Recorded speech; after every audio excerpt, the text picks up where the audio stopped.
Hey, my handsome ladies and gentlemen, this is Shmeaty. Welcome to Season 23 of Gobana League. There are a lot of changes that have occurred this season, most particularly bug-type fast moves got a massive rework, and the two most common ones are disrespectfully buffed. So we're going to be taking a look at one of those two moves in today's video as I put out a poll asking which new buff Pokemon you guys were most interested in seeing. And of those options, METANG, or who will only be referred to affectionately as SHMETANG for the rest of the season, blew all the other options out the water. So we're going to lead off in game number 1 with a horrible lead for SHMETANG, as it is going to lead into Diggersby. Anything Diggersby can throw outside of the quick attacks are super effective. So I'm really not too keen on staying in that matchup. What I will do is build up a sizable amount of energy and then switch into Quagsire, hoping that this trainer will switch out the Diggersby, thinking I'm on the standard moveset of Aqua Tail and Stone Edge. Unfortunately, they are staying in and don't care whether or not I have Aqua Tail, because a second Scorching Sands will be able to pick out the knockout. They're going to bring in their own SHMETANG. What is happening? There's this 1492 combat power as well.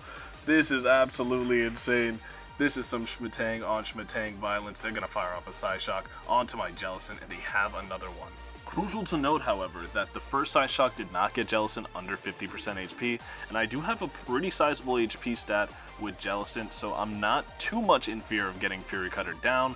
I'm going to fire off the Surf. It picks up the knockout on the METANG, and now they're going to bring in Dedenne. I'm able to get one Hex and a charge move off, which is very nice for me.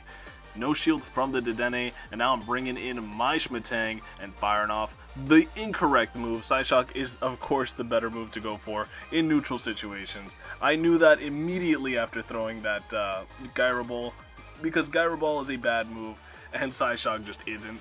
They are going to now bring in the Diggersby, and Diggersby's going to fire off the Fire Punch, but I do have two shields on my SHMETANG here, so if they are not able to double up, this is just going to be a GG. I'm firing off the Psyshock, no shielded by the Diggersby, it does too much damage, and the Dedenne left with 1 HP. GG's to this trainer. Getting into the next game, it is not that great of a lead for SHMETANG once again. We are going to immediately switch out into Quagsire and fire off the Mud Bomb as soon as we can. Shadow Scizor paces pretty devastatingly quickly to those Night Slashes at the same pace that we get to our Psyshock on SHMETANG, so we'd really rather not stay in for that. They are going to fire off a Night Slash bait, but that won't allow them to outpace. They are going to switch out into Azumarill, and this isn't really that bad for me because I'm able to get this Mud Bomb off onto the Azumarill, and I can look to bank as much energy as I can, and they really heavily misaligned the switch timer here, meaning that this Azumarill is going to be locked onto SHMETANG, and not only that, but we're going to be able to get a massive energy lead for the next Pokemon that they decide to bring in. And this energy, it's not the most flexible ever, but who wants to come into 100 loaded energy of anything? Well, at least I would hope for it to be 100, as you're going to see me attempt a very aggressive, ambitious farm down that I'm not going to get, so I have to go for the Psyshock at the last second. And I should have recognized that a lot sooner, but I was playing these games on absolute sleepy mode, and they are going to bring in the Scizor, but Scizor is very glassy and will have to respect this Psyshock. The Bullet Punch would do a lot of damage to me. I bring in my Quagsire, and they don't have any shields left, so I'm going to shield up my Quagsire and just look to see what they decide to do. I wait way too long. As you can see, I am out of it when I'm playing these games. I wait 2 turns and they get an extra Bullet Punch through, but that's not that big of a deal. They bring in their Jellicent here, and this is not the worst situation for me. My Jellicent will not get KO'd by one singular Shadow Ball, so we should be okay in this matchup. They get a full farm down of my Quagsire though, and this is now scary. I bring in my Jellicent, and thanks to 1 turn bring in, I'm not able to throw 1 Hex and make a catch onto METANG like I would like to, so unfortunately, this is going to be game over. They're going to be able to land a second Shadow Ball here. METANG's not close enough to making the Psyshock. We fall devastatingly close of what should have been a win. GG's to this trainer. Looks like I'm getting a little bit of a consolation lead after that last game, leading SHMETANG into an Acid Victory Bell. Victory Bell now opts for the fast move of Acid, which has been promoted all the way to a Shadow Claw clone. The move was formerly completely unusable, so that is a massive buff. We are going to build up as much energy as we can with our Quagsire, then pick up the knockout onto the Steelix, and this Victory Bell is not safe to come in, because I have enough energy to be able to CMP tie them on the second, so I can get all of their energy off of them. If they don't throw their move here, they'll have to give me a shield. And the Leaf Blade, that's great for them that they're able to get it, but we read the fact that they're going to immediately switch out because they know that they have a horrible matchup waiting for them when the Shadow METANG comes in. So I opt not to get greedy and go for that farm down with the Schmatang, and instead bring in my third, which is Jellicent. Now immediately going to be aligned onto their Shadow Rhydon in back. That is an absolutely crazy pick. I apologize if some of these games don't have the most meta Pokemon on them. This is still day 2 while I'm recording these battles, so forgive me for the Shadow Rhydon. The Psyshock damage just destroys that poor Pokemon, and that'll be a GG.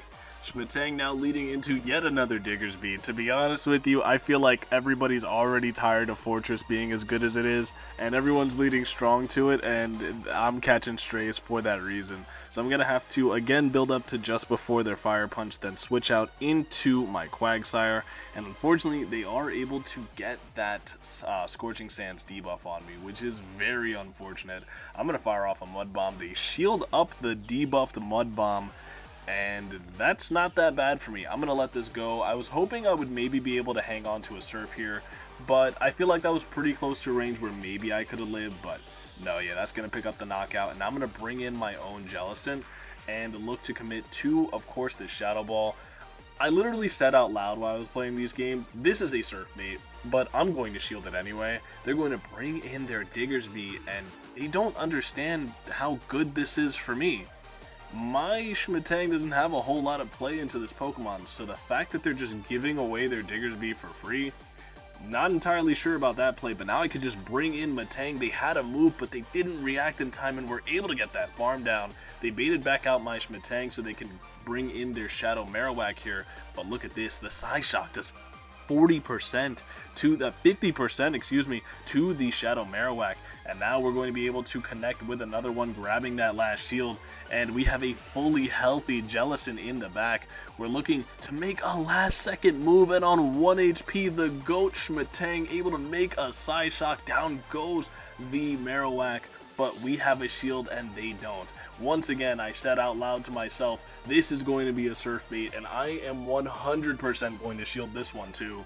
They fire off the Surf, and now I can get to my Shadow Ball. This is going to be a good game. At this point, the Shadow Ball will KO. GG's to this trainer.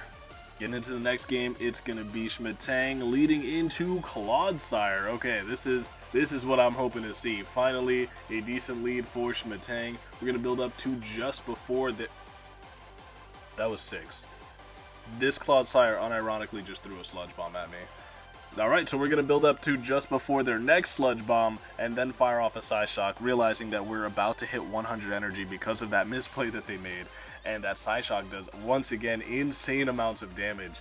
And now we're getting ready to land Psyshock number 2. They're at the Earthquake now, so I will have to commit a shield, unless they just decide to not throw any energy at the METANG.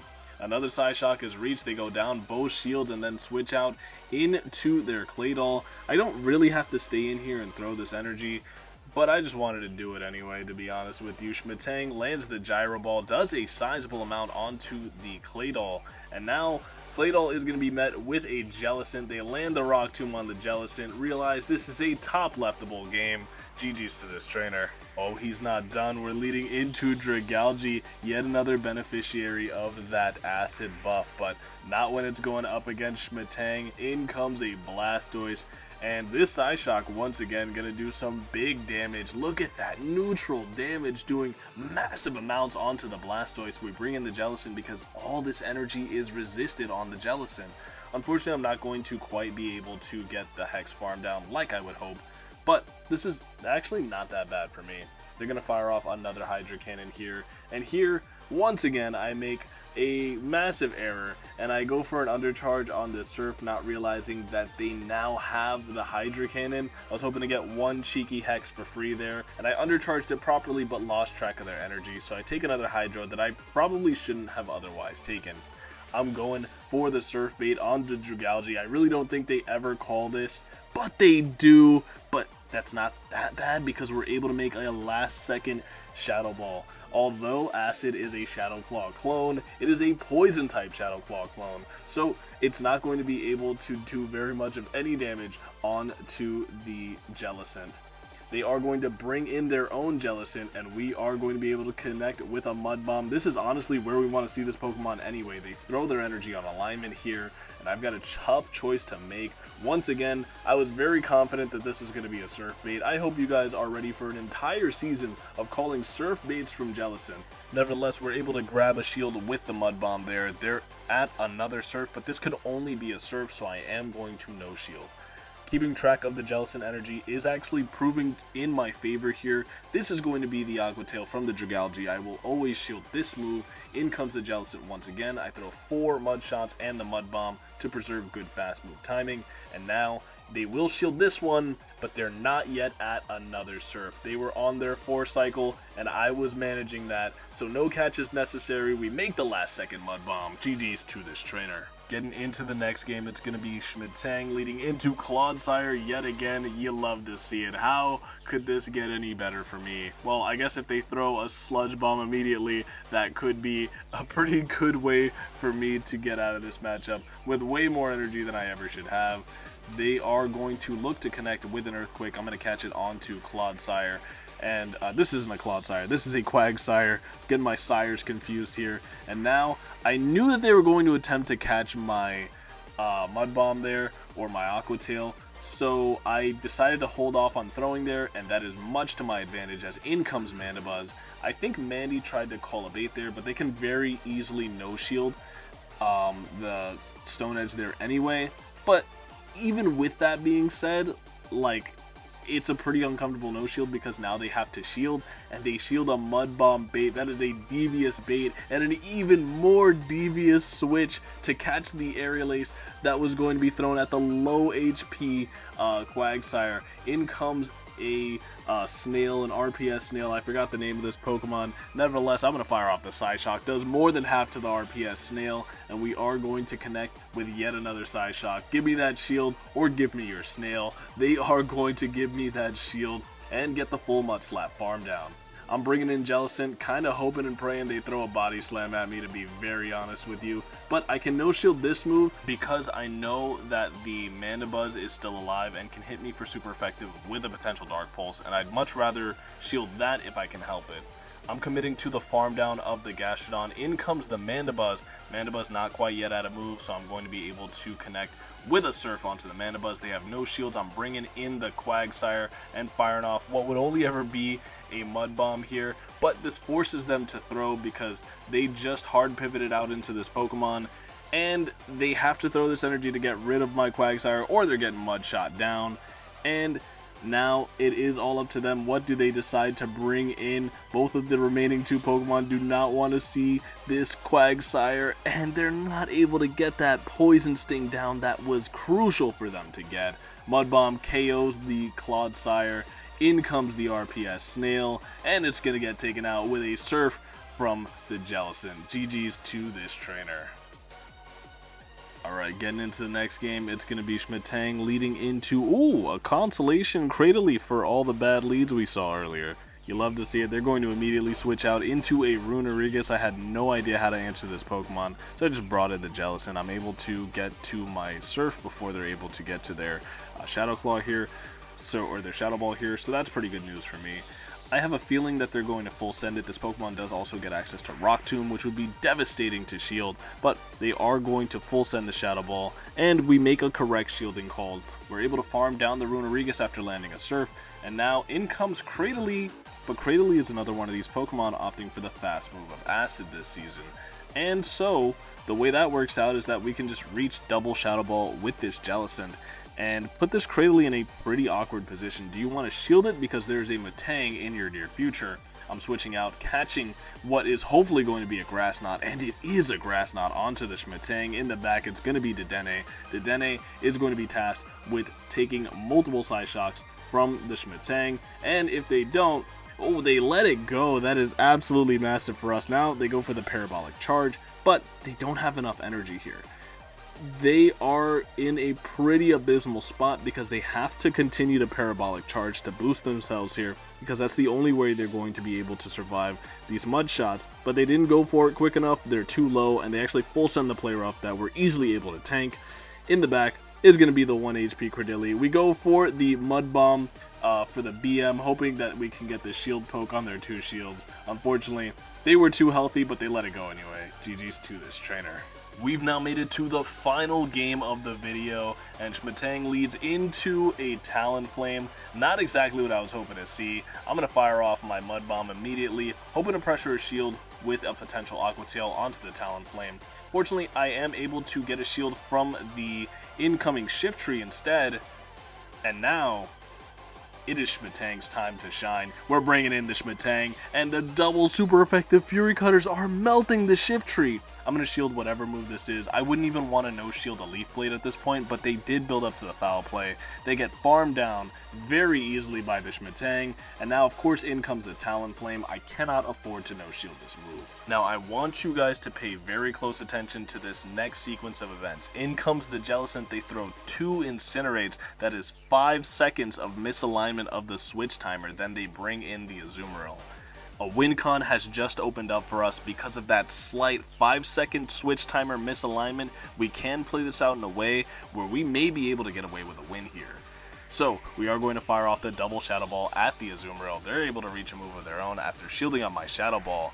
And now this isn't that bad. My switch is almost up. I'm looking to bank as much energy as I can, then switch into the Schmatang. Schmatang's able to reach that Psyshock onto the Azumarill. May not quite yet be enough to KO. They're going to switch back out into the Talonflame. Once again, that slight misalignment in the switch timer. The Psyshock connects, and sure, you're going to be able to get rid of me with a move here. But I know your count. You are exactly 2 off of your next move. So I can bring in the Jellicent, throw 3 hexes, leave with a move to KO the Talonflame, and when the Azumarill comes back in, it is simply too low. Talonflame goes down, in comes the Azumarill, only to be met with the Surf that will KO. GG's to this trainer.